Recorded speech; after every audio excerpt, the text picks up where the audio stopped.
Ça fait quelques années que j'avais pas vu un classico de ce niveau, avec de la folie, des occasions, du jeu, de l'envie, etc., etc.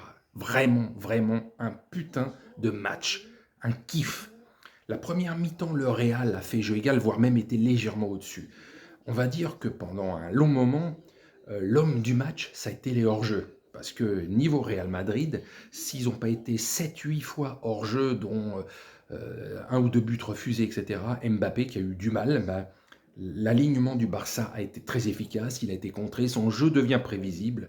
Et je le répète, ça pose peut-être un souci, c'est peut-être devenu un caillou dans la godasse, ce mec, dans le jeu, je sais pas. C'est pas aussi fluide que ces dernières années, qu'à l'époque Benzema, ou même l'année dernière où il y avait Vinicius, Bellingham qui volaient au-dessus de tout le monde.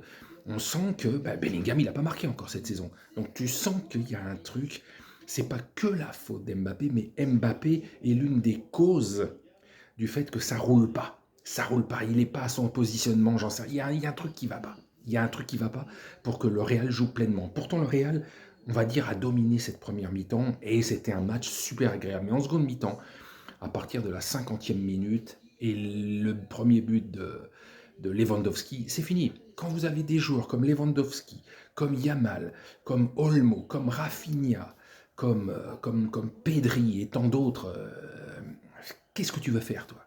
Qu'est-ce que tu veux faire? De Jong, etc. Ils ont une putain d'équipe. Ils ont une putain d'équipe. Donc la Liga, pour moi, cette année, c'est pour eux. La Ligue des Champions, ils font partie des 3-4 grands favoris pour cette Ligue des Champions. Mais ce Classico, franchement, première mi-temps, relativement équilibré avec peut-être une domination du Real Madrid qui a loupé des occasions, etc., qui a un peu, je sais pas, ils ont fait du PSG. Devant le but, ils ont merdé, quoi. Voilà. Mais en seconde mi-temps, le Barça a pris le dessus très nettement. Et là. Les talents individuels et de l'équipe et le jeu en une touche de balle. C'est un Barça qu'on a plaisir à voir jouer. Ça faisait quelques années que ce n'était pas le cas quand même, hein. Ça faisait quelques années que souvent avec le Real, avec le Barça, on s'ennuyait fermement.